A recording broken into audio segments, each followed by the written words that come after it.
Good morning, Black world, and welcome to Talking Money in the Morning Live with your main man, H Cortez, the one and only financial health mentor to the Black community, everybody's favorite fatherpreneur, coming to you live and direct from the Young Biz Kids studios here in St. Louis, Missouri, guys. If you have any interest in starting your own nonprofit organization, you already have your own nonprofit organization and you're trying to figure out how to make it more profitable, or you're trying to figure out how to write grants and get grants awarded to your organization, you're trying to grow and expand the brand of your nonprofit organization, then my girl Ariel Biggs is doing a free webinar today, 10 a.m. Central Time. You can register for that. I will put the link in the description as soon as the show is over. Just comment nonprofit if that's something you're interested in.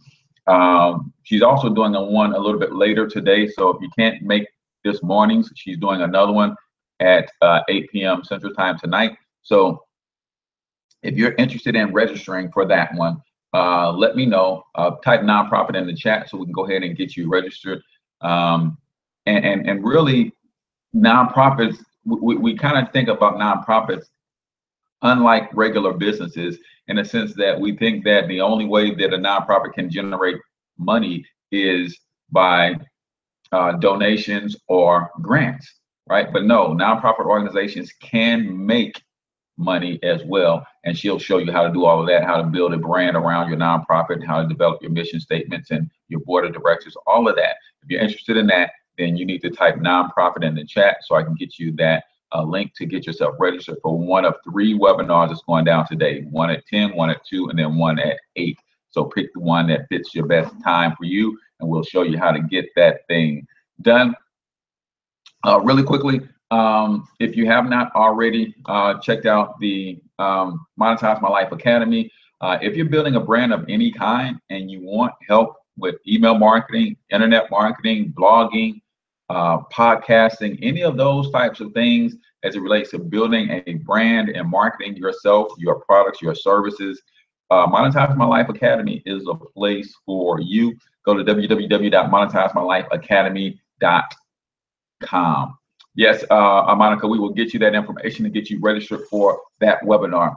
MonetizeMyLifeAcademy.com will allow you or teach you how to make money. Okay, you said you have the link. Okay, go ahead and get registered for whichever one fits your schedule, and we will help you out in that regard. And because Ariel does get grant money, she's been awarded a few grants, but now Young Biz Kids also makes its own money, right? And that's what separates her from a lot of nonprofits that are struggling, waiting on grants, trying to figure out, what to do to get grants approved and all that kind of stuff. But you can make your own money as a nonprofit. So if you're new to the show, I want to let you know exactly who the show is for. The show is for risers and grinders only.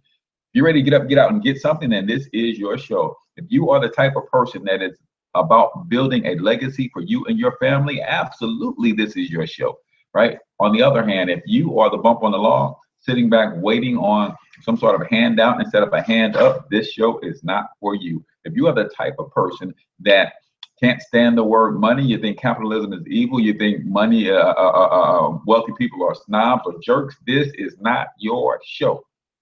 You can exit stage left, and I promise we won't miss you. I can tell you each and every morning, if you've never seen a future billionaire before, then I want you to take a screenshot and watch your boy work, because it's going down 2027. Yep. I'm not only bold enough to proclaim it, I'm putting a date on that thing so I can go get it, right?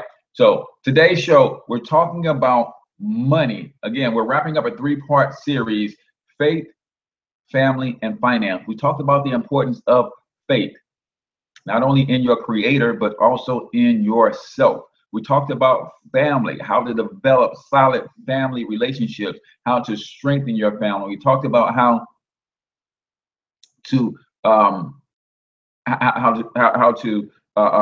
build your family culture, right? Bringing the Black family back to the dinner table, right? We talked about things like a family motto, a family mission statement, a family vision statement, right? We talked about just building a solid family, because we understand that the family is the cornerstone of nation, and you can't have a Black nation without a strong Black family as the seed from which the nation and the community and nation will grow from. Today, we're talking about your relationship with money. So do me a huge favor. If you're checking us out on Periscope, go ahead and share the stream or invite your followers and put this on your fan page, or not your fan page, on your Twitter page. Go ahead and tweet it out. If you're checking us out on YouTube, go ahead and subscribe and hit the like button if you like the video. If you don't like the video, hit the thumbs down. I'm cool with that. Just any feedback is good for me to help me improve. But then copy today's the link to today's show and share it on your favorite social media timeline. And then you guys on Facebook, if you haven't already, go ahead and share the stream. And then remind me to ask people to share the stream mid-show for those who come on a little bit later. So as it relates to money, believe it or not, your prosperity or lack thereof is a direct result of your relationship with money. I'm gonna say that again.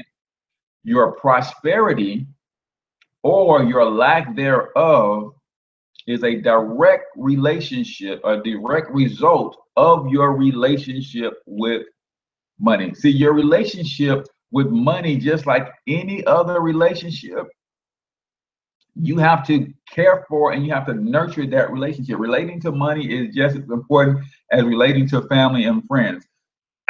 You have to put time and effort into and put money into its proper place in your life. Just like any relationship, you have a relationship with your significant other, you have to put that relationship into its proper place with your life, and you have to do certain things to care for and nurture that relationship.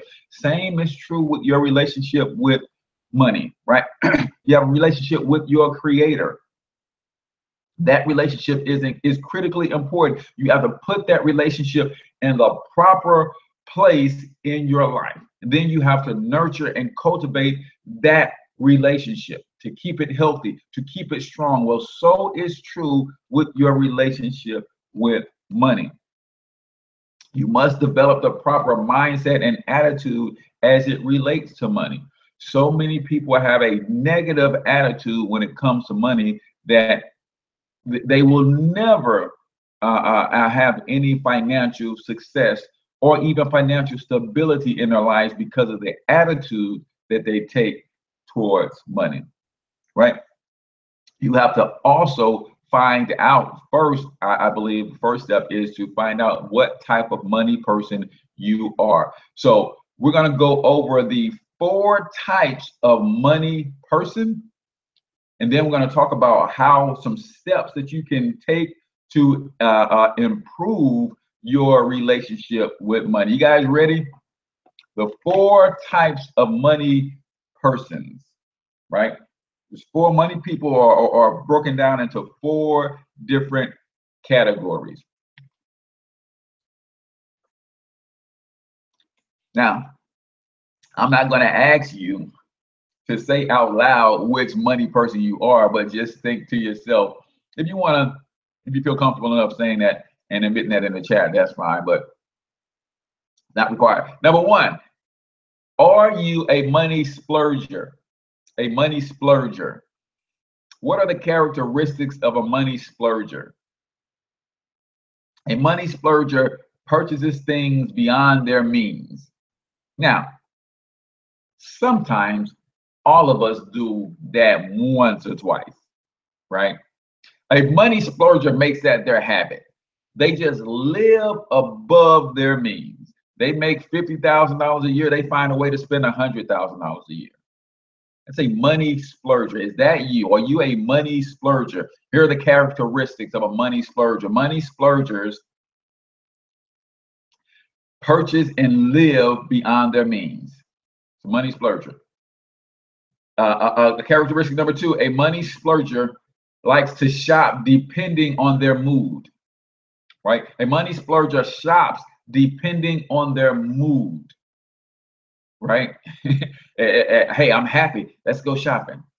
Hey, I'm sad. Let's go shopping, right? A money splurger spends money depending on their mood, right? Not a good thing to do because your mood changes all the time, right?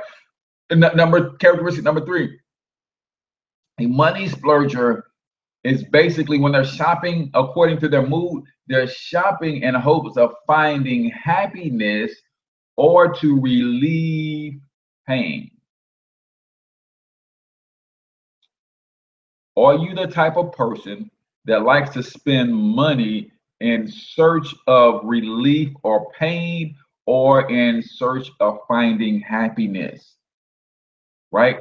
Some people are just that way. They think that their happiness is in things, and they will spend money on things to try to find how, or try to alleviate some sort of pain, some sort of unhappiness, some sort of sadness. So money splurgers are people who typically live above their means. Not saying that we have not all spent things that we bought things that we cannot afford, but certain people make that their life's habit. Matter of fact, they make that their life's mission, right? Do you live above your means? You might be a money splurger. Number two, do you shop depending on your mood? Does a certain mood make you want to go spend money?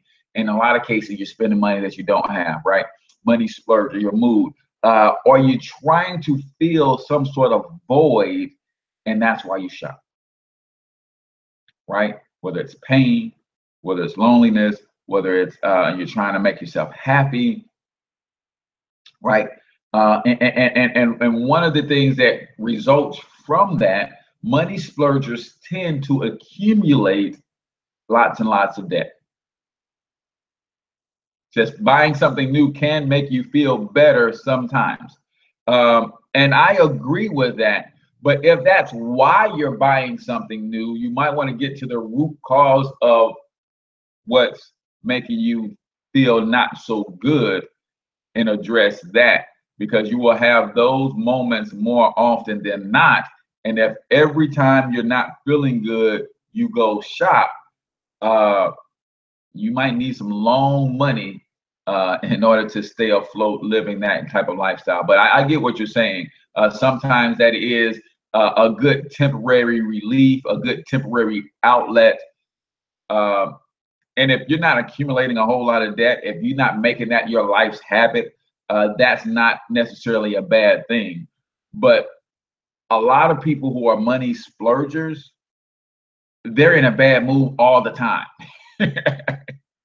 Right? So they're finding ways to try to cope instead of addressing the root cause of the problem. They're just putting a bunch of band-aids on top of it, usually by splurging and spending. Right? So that's one of the things. So we're talking about the 4 types of money people. There's the money splurger. That is the person who lives beyond their means.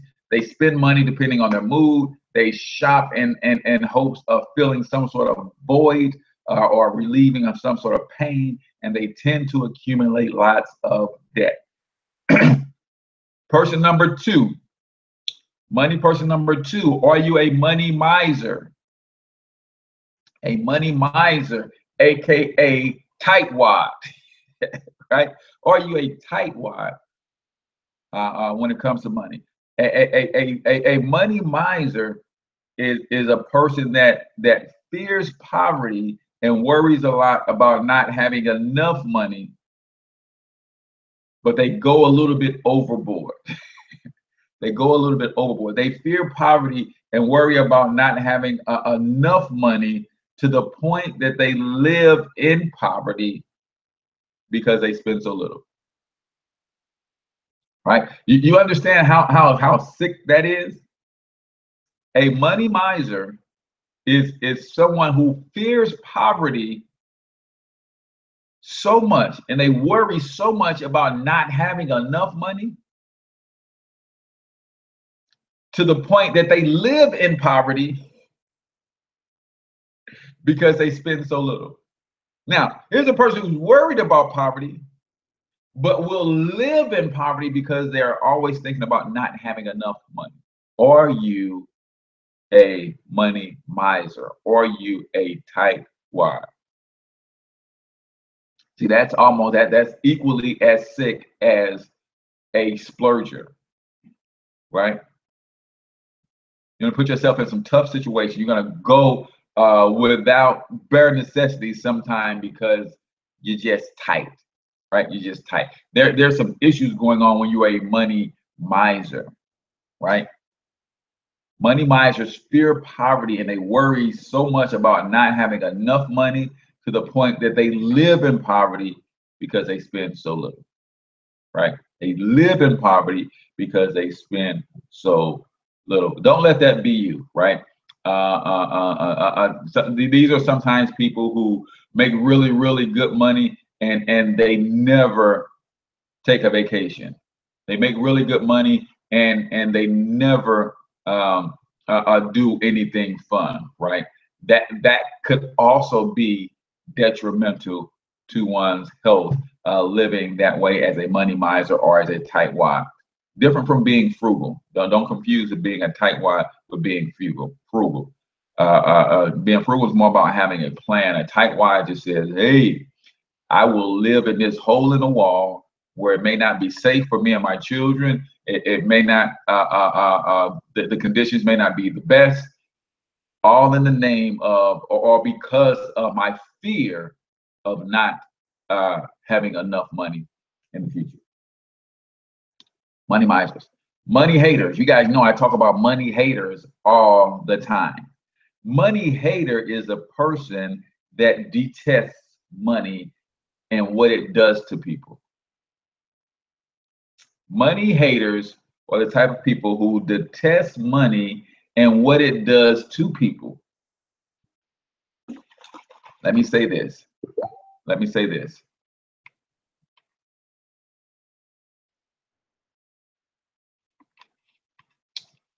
Money doesn't do anything to people. A lot of people think that money at a certain level changes people. Money oftentimes does not change people, or never changes people. It just shines a bigger light on who that person really is to begin with. So money haters have an issue with people having money and seeming as though the money that they have is changing who that person is. Well, I will tell you this, money isn't changing that person. That person was always like that. Money is just magnifying or shining a bigger light on who that person is. So a money hater is someone who detests money and what it does to people.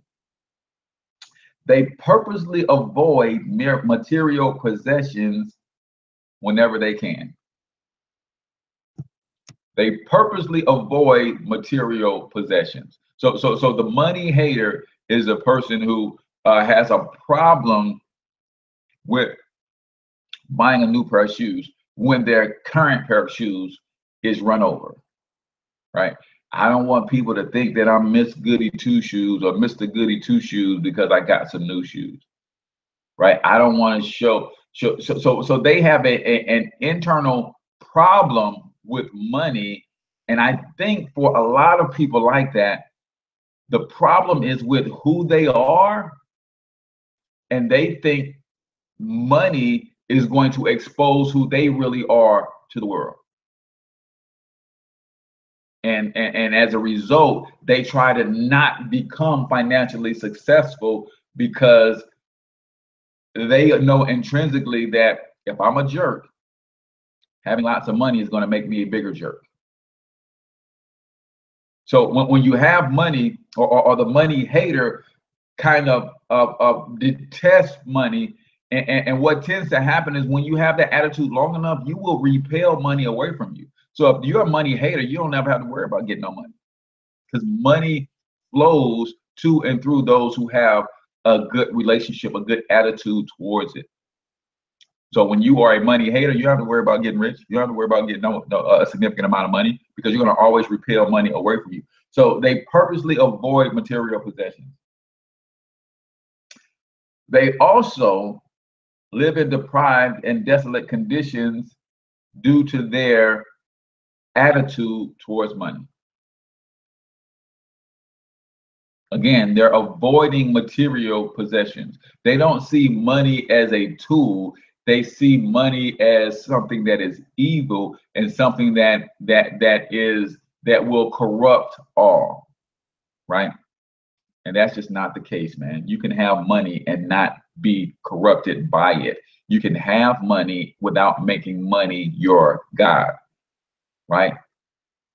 You hear people talk about money is the root of all evil. Well, scripture actually said it's the love of money. It is your attitude and your placement of money in a certain position in your life that could result in evil. If you love money above your creator, you love money above your family, then yeah, you're setting yourself up for a miserable failure. But with the right relationship, with the right attitude towards money, then you absolutely can have money and not be evil at the same time. But you think about some of the patriarchs of the Bible, right? They were all wealthy. They all had a moral excellence for the most part, right? And those who did stumble and fall, it wasn't because they had money, right? Think about King Solomon, right? Playing one of the wealthiest men in the world. Think about Abraham. Abraham was extremely wealthy, right? These were wealthy people with good moral compasses, right? Said my son was that way. He would not get a car, a house, but makes more than myself. He would give it all to his brothers and sisters. and that's a little bit of a different issue. Some people do make money for the purpose of being that go-to person because they find solace in that. They find solace in that. They find solace in I'm the person that the family has to come to when they need something, so I can't have anything of myself, right? So they create this codependent relationship. And they say they will say, I can't do for myself because I always have to do for other people, right? And not that you have to do for other grown people, they can figure it out themselves. But if you did for self, then you would they think people would think that they're selfish, and it's not selfish. I like to teach that when it comes to giving, you give when your cup runneth over. You don't give from your resource. You give the excess of your resource. When your cup runneth over, that's when you give. But you don't give that which is inside the cup, because that's for you. That's for yours, right? So they live in deprived and desolate conditions due to their problem with money. And we're going to talk about some things that can help your son develop a better relationship with money here in a second. So that is the money hater. Are you a money hater? Do you detest money and what it does for people or what it does to people? Do you or are you the type of person that purposely avoids material possessions whenever you can because you think material possessions will show that you are in some way too much in love with money, right? Do you live in deprived and desolate conditions because of this hatred that you have with money and material possessions, right? And then last but not least is the money seeker. This is the person who does put money above everything else. This is the person that the Bible talks about. When the Bible says that it would be easier for a camel to pass through the eye of a needle than for a rich man to enter into the gates of heaven. Right? This is the type of person that the Bible is talking about, because this is the person that loves money too much, obsesses over becoming wealthy, has money placed in the wrong place in their life, has the wrong relationship with money. Money seekers, right? Obsessing over money, love money too much, right? These are the people who believe that money is seeker. I think you got secret in there. Money seeker. These are the people who are going above and beyond and neglecting everything for their pursuit of money. and power. These are people who believe that becoming wealthy will solve all of their problems, right? Becoming wealthy is the end all be all for these people. And these people tend to find that when they get a little bit of money and they start to solve some of their problems, they want more and more and more money, right? So these people tend to have a more of a power complex than a money complex, because they realize that money as a tool and as a resource in abundance can become a tool, and they're looking to wield that tool in a very different way. Absolutely, greed is one of the characteristics of a money seeker. Also, hoarding of money is a characteristic of one of these types of people. They get money and then they hoard it, and then they use it as a weapon over those who don't have, right? I will do this for you if only you come under subjugation to me. You do this, that, and the other. So you see this sometimes in marital relationships. Husband holds the keys to the bank account, and the wife have to jump through hoops in order to get a little bit of an allowance, so to speak, right? Sometimes it's this the other way. Husband gives the wife the paycheck, and then the wife rations out the money, but she does it in a way that she controls the husband, right? So these are money seekers. They obsess over money and becoming wealthy. They believe becoming wealthy solves all their problems. They have a greed and power complex, and they also use money as a weapon, right? These are the four types of money people, right?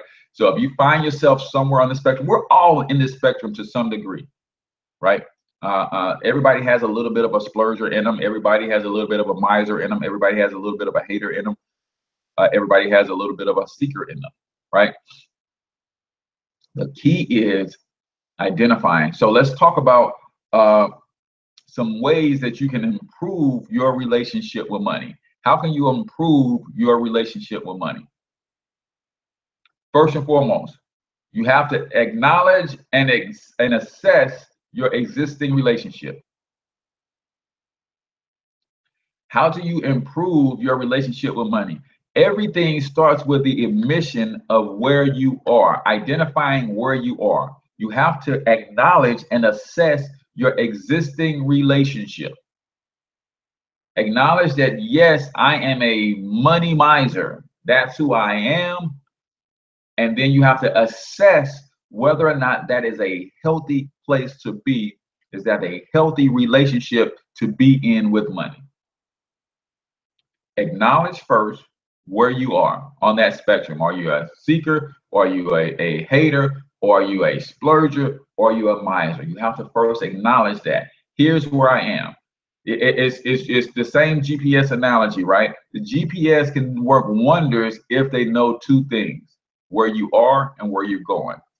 You might want a better relationship with money. You know where you want to go, but if you can't input where you are, then it's hard to develop a plan of directions, map out your plan, unless you first admit where you are. So number one, you have to acknowledge and assess your existing relationship. Acknowledge and assess your existing relationship. I'm a money splurger. Here's where I am. Once I acknowledge that, right, then I assess, is that really healthy? Chances are it's not. I acknowledge and then I assess, is that a healthy relationship? If that is not a healthy relationship, then you have to take some action steps to change it. What are the action steps that you can take, right? There's where many of us fail. We in denial. Absolutely. Absolutely. About everything, every negative habit that we have, we tend to be in denial. So sometimes you might have to get with a third party to look at your financial picture and have them assess where you are. That's why you have money mentors and counselors and things of that nature, so that you can have somebody else from the outside look in and say, you know what, you say you're not a money splurger, but I look line by line at your bank statement and you spend money almost every single day. Who does that? You divert almost every day from work, between work and home. There's a stop at the mall or some sort of store before you get there, right? So you have to acknowledge where you are and then make a full assessment of that relationship. It's number one. Number two, in order to change any habits or anything, you have to study. You have to study. You have to become knowledgeable about different money strategies, because if you're going to change this relationship, we only do what we know. And if some of us, believe it or not, were brought up in families where we were trained to be money splurgers. We were trained in brand recognition from the time we were little kids, right? Mom and dad put us in certain brands, and they held those brands in high esteem, and they also downed any other brands. So you came up believing that your self-worth was tied to these brands. My family has a culture of everything being a particular brand on a certain level. So you've been trained to be a splurger. Your relationship that you have with money is all you know. So unless you start studying money and its effects on people and the relationships that people have, then you will literally only do what you know, right? Yes, trained to live paycheck to paycheck, looking real good, smelling real good, because even the colognes are name brand, right? Even the perfumes are name brand, right? But broke as all get out. And I like the meme that circulates on Facebook sometimes that says something to the tune of, you're basically going broke to prove to other broke people that you're not broke. You're going broke to prove to other broke people, because let's be real, most of the people that we hang with are equally as broke, but we're trying to look like in their presence that we're not broke. So we're going broke to prove to other broke people that we're not the brokest one in the clique. And that's sad. That's the sad part. We're going broke to prove to other broke people that we're not the brokest person in the clique. So from the type of car we drive, the type of house we try to live in, the clothes that we buy, the places we go out to eat, all of that stuff is smoke and mirrors. It's a show for other broke people, right? Yes, that is the family culture when they teach a perverted view of money. Absolutely, absolutely. So acknowledge where you are, assess the health of that relationship. Most of the time when you do an honest assessment, you will see that, hey, this is not healthy. And one of the reasons that we will not assess our relationship with money, because we know intrinsically that it's not healthy, and we also know that we are using this to as a crutch or some sort, or to fill some sort of void of some internal issues that we do not want to deal with. So we just try to continue to deal with them via our relationship with money. So acknowledge, assess, then study, right? And once you study the different habits of people with money, you study people with a particular relationship with money that you want, you study, then you have to put in the work. Number three, put in the work to change. Change is never easy. Change always requires work. It always requires work on the mental, and it always requires work in the area of discipline to actually execute the mental changes. Otherwise, the mind will quickly revert back to where it was to begin with. So you can change your mindset, you can start to study, but that doesn't stick unless you exercise the discipline to make the changes a reality in your life. Got to take the actions, got to put in the work. Got to put in the work. You're not putting in the work, you're not going to get it, right? Yes, Cortez. No, how's the time? Are we halfway through? Yes, we just got 3 more to go. 3 more to go. So we are beyond halfway through. So acknowledge and assess. Acknowledge where you are. Assess whether that relationship is healthy. Study healthy relationships with money. And then put in the work to make the necessary changes. Put in the work to make the necessary changes. Right? Yes. If you haven't already shared the stream, please share. Put in the work to make the necessary changes. Right? And once you make the necessary changes, you start to increase and improve your relationship with money. Then you have to establish, number 4, establish a regular money rehearsal day. Establish a regular money rehearsal day. Right? What are you talking about, a money rehearsal day? I want you to think about something. As a youth basketball coach and trainer, I have regular days that kids come and train with me. I have regular days that kids practice on a regular basis. If you're in the choir at church, you have choir rehearsal. If you're studying scripture, you have Bible study regularly. When is your money practice day? When is your money rehearsal day? Right?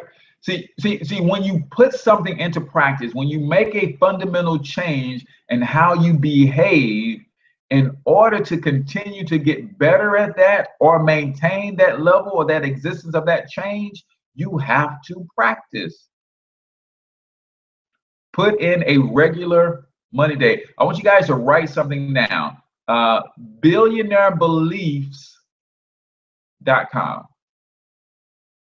Billionairebeliefs.com. My man Dame Diesel over there is a young brother who teaches finance in a fundamental way. Billionairebeliefs.com. He has a free kit that he gives out if you go subscribe to his newsletter, and that free kit will help you establish a money rehearsal day. I have found that many don't want to change or feel like they are too old to change, so they practice insanity. Absolutely. That's absolutely what they're doing. So if you know that in order to keep your vocal cords good, you have to go to choir rehearsal. If you know that in order to perform well on Sundays, you have to rehearse.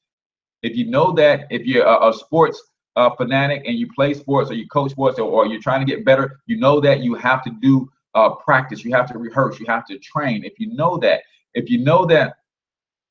with anything else that you're trying to get good at, that it takes practice, it takes rehearsing, then when is your regular rehearsal when it comes to money? This should probably be a weekly thing. Set aside an hour or 2 per week and look at your money. Pull out your bank statements or look at your debit card transaction history and say, let me take a look at what I'm doing with my money. Another good resource is Michelle Singleton's or Singletary. Oh, that's not it. I thought I had my hands right on it.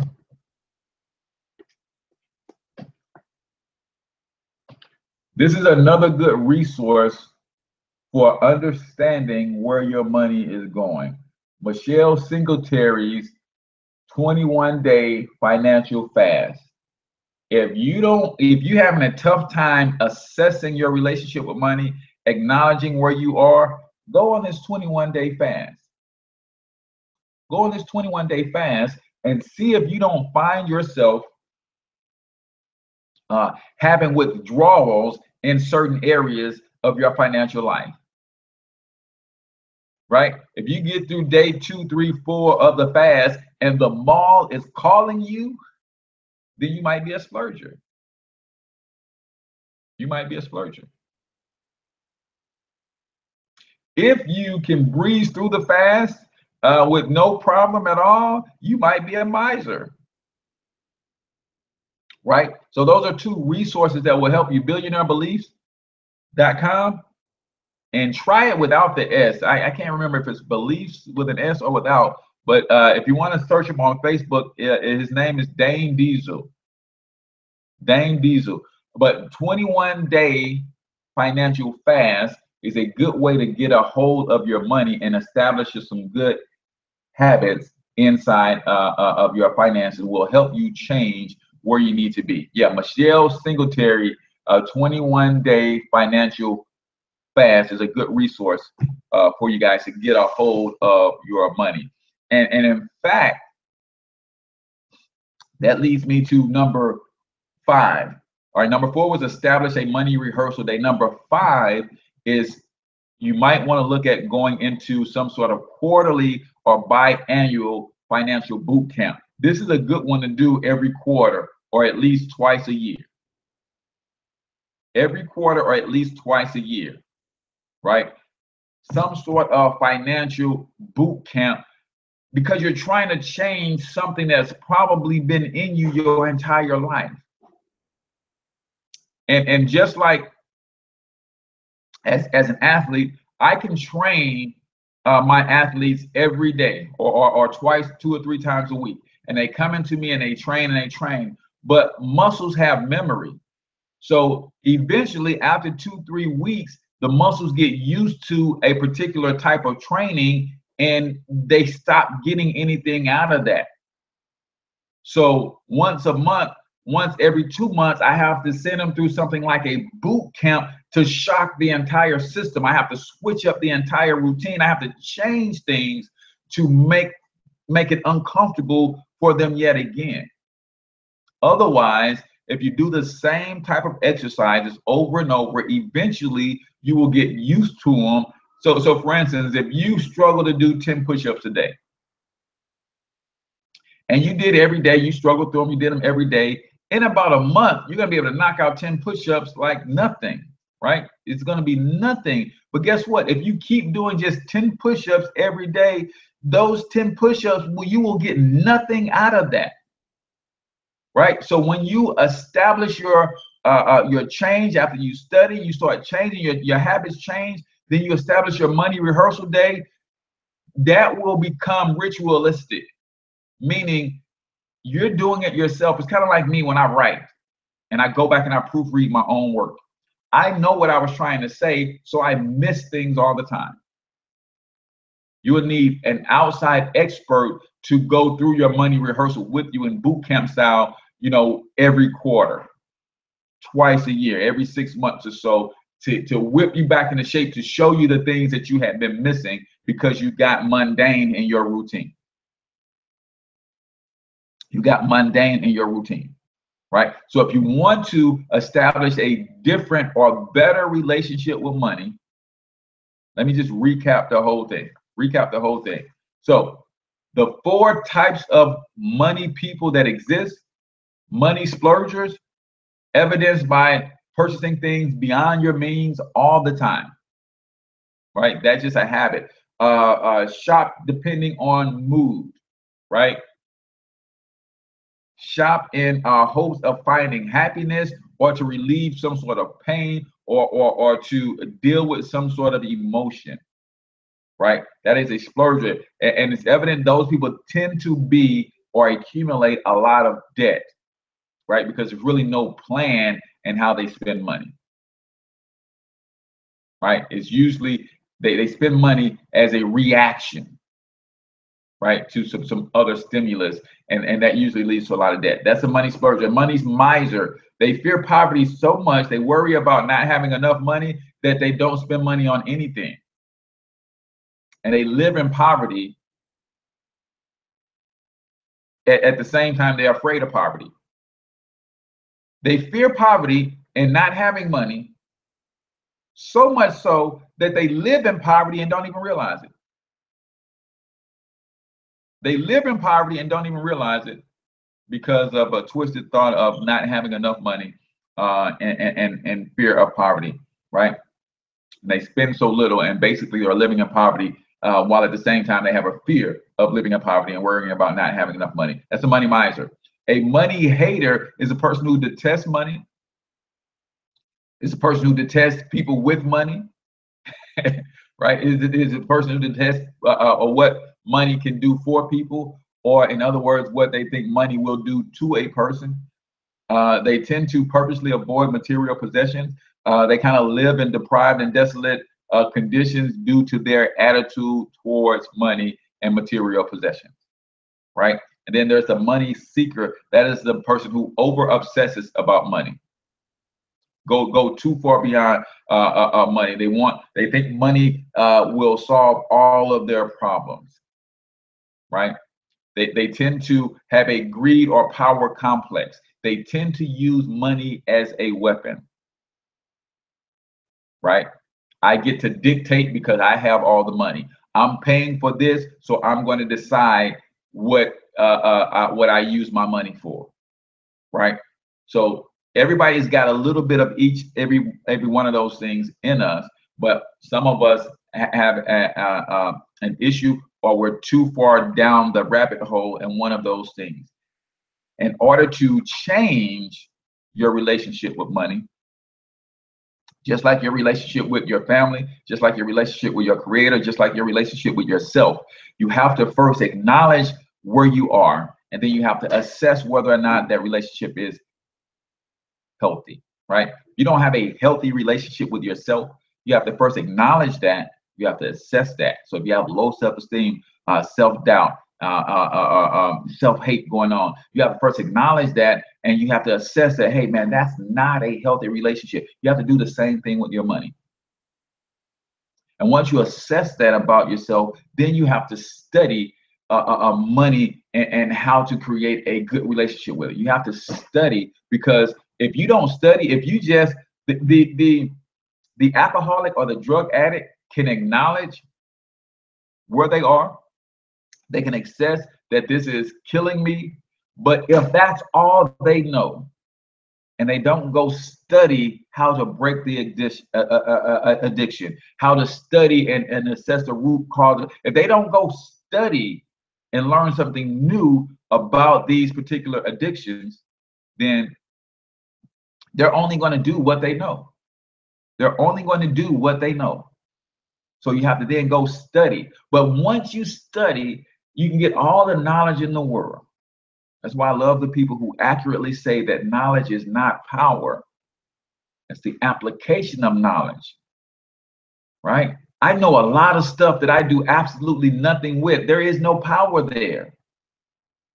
Until I apply what I know, that's power. So you can do all the studying that you want, but number 3, you have to put that into action. You have to start putting in the work to make the necessary change. You have to put in the work to make the necessary change. And one thing that you have to understand is, I like to tell people exactly how hard something's going to be. I like to set expectations properly. Change is not going to be easy. Change is not going to be easy. But when you know something is going to be difficult going in, you kind of prepare yourself. For when things get hard, you prepare yourself. So know that it's not going to be easy to change your relationship with money, but know that you have to put in the work. But the more work you put in, the better the results you're going to get. Number 4, establish your money rehearsal day, your money practice day. What day of the week will you sit down, you and your spouse, or if you're a single person, sit down and look at where your money is actually going? Sit down and look at the things that you spend money on and try to tap into the emotions that you were experiencing when you were spending that money. What were you going through when you went to the mall and spent that $1,000? Tap into where you were emotionally when you were making some of those purchases, and you might come up with a pattern. You might say, you know what? It looked like every time I made one of these purchases, I was feeling down. right? You might find a pattern that says, you know what? Every time I made one of these purchases, it came after a big argument with somebody. Every time I made one of these purchases, it was right before I went to hang out with this particular crowd of people. Because now you might be in trying to impress people and things of that nature. So start to try to assess and establish a money rehearsal day so you can get some things in order, right? And then finally, even though you have a weekly money rehearsal day, think about looking into finding a money or some sort of financial boot camp that you can attend every couple months, once a quarter, twice a year, where you just go and do some intense 2-3 day work on money and getting your relationship better with money. This is a good thing if you want to do it yourself. She gives all kinds of resources and charts and templates. You can go to her website and download a lot of documents that will help you along the process of your fast. That's kind of intense. 21 days straight, right, of changing your money or your relationship with money. So this wraps up our 3-day series. We talked about faith, your relationship with your creator, your relationship with yourself, how you believe about who you are, how you believe about whose you are, right? We talked about family, talked about creating a better relationship with family, talked about building a strong and solid family, because family is a cornerstone of nation. Family is the seed from which all communities grow from. Communities are the seed from which all nations grow from. And the individual is the seed from which all families grow from. So strengthen yourself as an individual, then you partner with somebody and form a union and build a family. And then that family partners with other families to form a community. Those community partners with other strong communities to form a nation. You will never have a Black nation as long as the Black family remains splintered. We have to bring the Black family back to the dinner table, and that is both literal and metaphorically speaking. Literally bring the family back to the dinner table, because you can precipitate your culture at the dinner table. You can set expectations. You can build your family model, your family mission statement, set expectations for what it means to be a part of this family. Right? Metaphorically speaking, just bringing the Black family as a whole back together so we can be together regularly 2, 3, 4 times per week. So we can love on one another, encourage one another, bring our problems to the table so that we can help each other heal and that kind of stuff. And that strengthens the family bonds. When we do that, you will see that our communities will transform, because when I recognize the strength of a family, when I am in a strong family myself, and I know what it means to be loved by my family, I know what it means to love my family, it makes it a little bit more difficult for me to kill another that looks like me over some foolishness about how that guy, that person, that gal has somebody who loves them. That guy, that gal is part of somebody's family, part of somebody's culture. So it makes it tougher, and we can start to turn this thing around when we understand the power of the family, and we can bring strong families together, and they can work together to help those who don't have families, take them in and build, and we can transform a lot of the stuff that we start with bringing our personal family together. And then once we have our personal family, not to say we're going to be perfect, there's no such thing, but when we start strengthening our families personally, then we're easier to recognize another strong family and say, you know what, that's the type of family that I would want my child to marry into. That's the type of family that I would want to go into business with, partner with. And you start to build these strong bonds. And when we're doing that all across the country, we start to build strong communities. And when you have a strong community of strong families, I want y'all to think about something. The guy who's selling drugs on the corner, the guy who's running around killing people in our community, that's somebody's son. That's somebody's nephew, somebody's cousin, somebody's uncle, somebody's brother, right? If we had a strong family, we could self-police that kind of individual and say, hey, man, you are a menace to our community. And we're not going to allow it. But because our family is splintered, because it's not strong, we know who the menaces in the community are, and we give them shelter. We give them harbor. And we don't say nothing about their deeds and their acts of destroying our community. So when we strengthen the family, we produce leaders and not followers. When we strengthen the family, we know that a lot of these young brothers on the corners, these young sisters on the corners are trying to figure out their own economy, and they're just doing it in a perverted way. When we strengthen the family, we can say, hey, I see that entrepreneurial spirit in you, but you're not going to go sell no drugs. You want to be a businessman? Then let's teach you how to be a businessman. You're trying to get your own money? There's 1,000,001 ways to get money without destroying our communities to do it. But you can't do that when the family is splintered and not on the same page.